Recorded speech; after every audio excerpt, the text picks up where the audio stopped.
હવે આપણે જોઈએ કે આજે કયા કયા વિસ્તારોમાં વરસાદની સંભાવના છે। તો આ તસવીરો જો મેપના માધ્યમથી આપણે સમજીએ તો દક્ષિણ ગુજરાતના મોટાભાગના જિલ્લાઓ આવી જાય છે, જેમાં સંઘ પ્રદેશ દમણ છે, વલસાડ, નવસારી, તાપી, ડાંગમાં પણ વરસાદની સંભાવના આજે રહેશે। તો નર્મદા અને છોટાઉદેપુરમાં પણ આજે વરસાદની સંભાવના રહેશે, એટલે કે 6 જિલ્લા છે દક્ષિણના જ્યાં આજે વરસાદની સંભાવના વ્યક્ત કરવામાં આવેલી છે।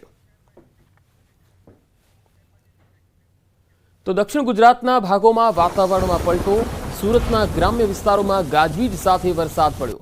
માંગરોળ, માંડવી, મહુવા, ઓલપાડ અને બારડોલીમાં ગાજવીજ સાથે વરસાદ પડ્યો। રાત્રિ દરમિયાન અચાનક વરસાદ શરૂ થઈ ગયો। ખેડૂતોના કાપણી કરેલ પાક ખેતરમાં પલળી ગયા। ગાજવીજ સાથે વરસાદ શરૂ થતા ખેડૂતોની ચિંતા વધી હતી। તલ અને ઘાસચારો પલળે તેવી સ્થિતિ છે।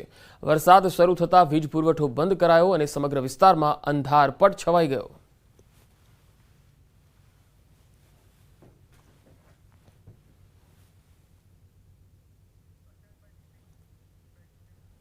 તો માત્ર સુરત જ નહીં, પંચમહાલ જિલ્લાના વાતાવરણમાં પણ પલટો આવ્યો છે। કાલોલ તાલુકાના મલાવ, મધવાસ, સણસોલી, દેલોલ સહિતના અનેક વિસ્તારોમાં મેઘરાજાનું આગમન થયું। વહેલી સવારે ધીમી ધારે વરસાદ વરસ્યો હતો। આ વરસાદને પગલે ગરમીમાંથી આંશિક રાહત મળી હતી। ખેડૂતો પણ કાગડોળે રાહ જોતા હતા વરસાદની, અને વરસાદ આવવાથી ગરમીથી આંશિક રાહત મળી।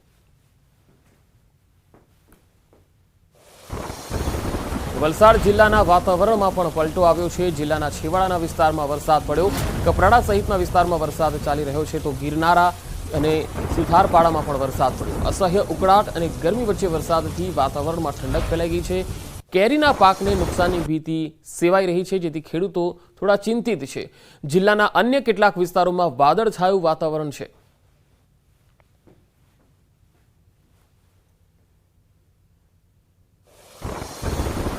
દક્ષિણ ગુજરાતના ભાગોમાં સવારથી વરસાદી માહોલ છે। સંઘ પ્રદેશ દાદરાનગર હવેલીના વાતાવરણમાં પલટો આવ્યો।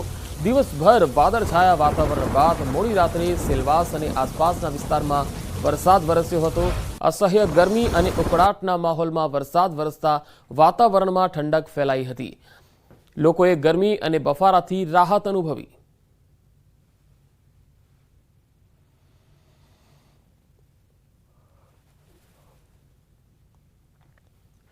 તો હવામાન વિભાગની આગાહી પ્રમાણે ડાંગ જિલ્લામાં વરસાદી માહોલ જામ્યો છે। સાપુતારામાં કાળા ડિબાંગ વાદળો સાથે વરસાદ વરસ્યો। સાપુતારામાં ભારે બફારા વચ્ચે વરસાદથી વાતાવરણમાં ઠંડક ફેલાઈ ગઈ હતી। અનેક વિસ્તારમાં સાંજના સમયે વરસાદ શરૂ થઈ ગયો હતો।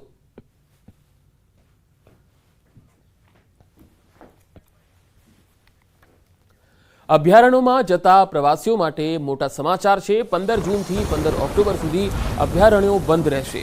અભયારણ્યો અને રાષ્ટ્રીય ઉદ્યાનોમાં હાલ બંધી કરી દેવામાં આવી છે। પ્રવાસીઓ માટે પ્રવેશ પર પ્રતિબંધ રહેશે।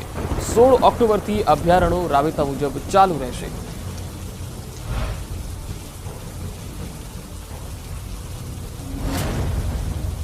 ચોમાસાની શરૂઆત પહેલા ડાંગ જિલ્લા કલેક્ટરે જાહેરનામું બહાર પાડ્યું છે। નદી, નાળા અને સરોવર સહિતના સ્થળોએ કોઈપણ પ્રવૃત્તિ ન કરવાની સૂચના આપવામાં આવી છે। જોખમી રીતે વાહનો પાર્ક કરવા અને સેલ્ફી લેવા પર પ્રતિબંધ મૂકવામાં આવ્યો છે। સ્થાનિકો અને પ્રવાસીઓની સલામતીને ધ્યાનમાં રાખીને જાહેરનામું બહાર પાડવામાં આવ્યું। જાહેરનામાના ઉલ્લંઘન કરનાર સામે કાર્યવાહી કરવામાં આવશે।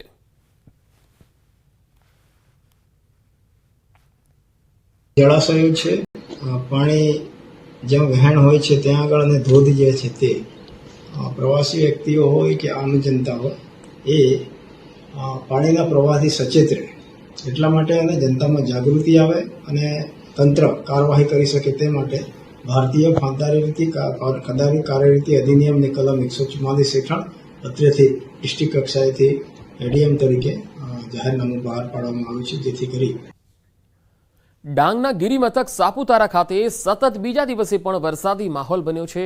સવારથી આકાશમાં કાળા ડિબાંગ વાદળો ઘેરાયા છે, જેને કારણે ગિરિકંદરામાં ધુમ્મસની ચાદર પથરાઈ છે અને નયનરમ્ય નજારો જોવા મળી રહ્યો છે। વાદળછાયા માહોલ વચ્ચે સમગ્ર પંથકમાં શીતલહેર વ્યાપી ગઈ છે। શુક્રવારે સાંજે પડેલા વરસાદને પગલે ખેડૂતોમાં ખુશીની લહેર છે। ગિરિમથક સાપુતારામાં મેઘરાજાની પધરામણી સાથે જ વીકેન્ડમાં હોટલોમાં એડવાન્સ હાઉસફુલના પાટિયા ઝૂલી રહ્યા છે। અમદાવાદની પુષ્કળ ગરમીમાંથી રિલેક્સેશન મેળવવા માટે હું અહીંયા સાપુતારા આવ્યો છું અને સાપુતારામાં મોર્નિંગ વોકમાં નીકળ્યો છું લેકની પેરીફરીમાં, અને અહીંયા બહુ જ સુંદર વાતાવરણ છે. ધુમ્મસ અને ફોગ અને એટલું સરસ છે. ભાવનગરના કોડિયાક નિષ્કલંક મહાદેવના સમુદ્ર સ્નાન દરમિયાન દુર્ઘટના બની. સમુદ્રમાં નહાતા સમયે 5 લોકો ડૂબી ગયા. ભાવનગરનો પરિવાર નિષ્કલંક મહાદેવના દર્શને પહોંચ્યો હતો. દર્શન કર્યા બાદ સમુદ્ર સ્નાન દરમિયાન દુર્ઘટના બની હતી. સ્થાનિક લોકોએ તમામ લોકોને બહાર કાઢી હોસ્પિટલ ખસેડ્યા. હાલ તમામ લોકો ભાવનગર સરટી હોસ્પિટલમાં સારવાર હેઠળ છે.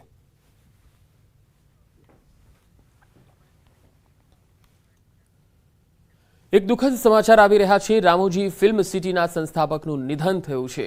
રામોજી રાવનું 87 વર્ષની ઉંમરે નિધન થયું. હૈદરાબાદમાં હોસ્પિટલમાં સારવાર હેઠળ હતા. તાજેતરમાં 5મી જૂને તેમની તબિયત લથડતા તેમને હોસ્પિટલમાં દાખલ કરાયા હતા અને આજે વહેલી સવારે તેમણે દેહ ત્યાગ કર્યો હતો. ચેરુકરી રામોજી રાવનો જન્મ 16 નવેમ્બર 1936માં આંધ્રપ્રદેશના કૃષ્ણા જિલ્લામાં આવેલા પેદાપુરુપુદીમાં થયો હતો.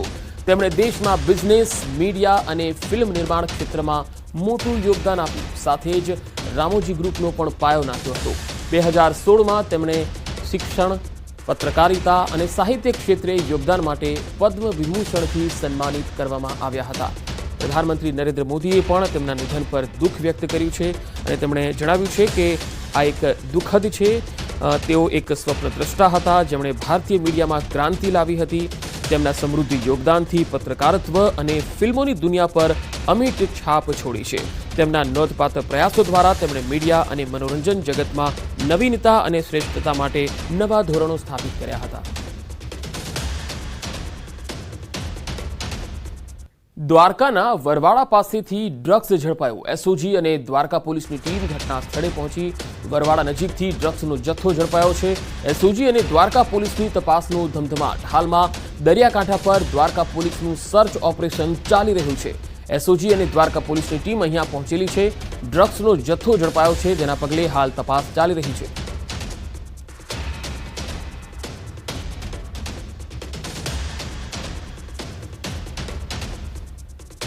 અમદાવાદમાં ફરી એએમટીએસ બસ ચાલક બેફામ બની ગયો. રસ્તે દોડતી બસ સોસાયટીમાં ઘૂસી ગઈ. બોપલના વકીલ સાહેબ બ્રિજ પાસે ચાલક ભાન ભૂલી ગયો અને બેકાબુ બસ આબાદ નગરમાં ઘુસાડી દીધી. રસ્તા પર નહીં, સોસાયટીમાં બસ ઘુસાડી દીધી હતી. એએમટીએસ બસ સોસાયટીમાં ઘૂસતા રહીશોના જીવ તાળવે ચોંટી ગયા. આ તસવીરો જુઓ. સ્થાનિકોના મતે બસ ચાલક નશામાં હોવાનો આરોપ છે. બસ ચાલકના ધતિંગનો આ વિડીયો સામે આવ્યો છે. મોટી સંખ્યામાં લોકો બસ નજીક એકત્ર થયા હતા. આ નશો નથી તો શું ધતિંગ છે? તમે જુઓ કે એએમટીએસનો આ બસ ચાલક કેવી રીતે રોડ ઉપર બસ હંકારવાને બદલે સીધી સોસાયટીમાં ઘુસાડી દે છે. જો કોઈ વ્યક્તિ આ આસપાસ હોત તો એનું શું થયું હોત? સદનસીબે કોઈ જાનહાનિ થઈ ન હતી.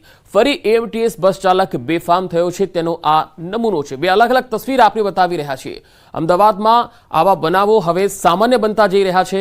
રસ્તે દોડતી બસ સોસાયટીમાં ઘૂસી જાય છે. હવે આ ઘટના બોપલના વકીલ સાહેબ બ્રિજ પાસેની છે, જ્યાં એએમટીએસ બસનો ચાલક ભાન ભૂલી ગયો.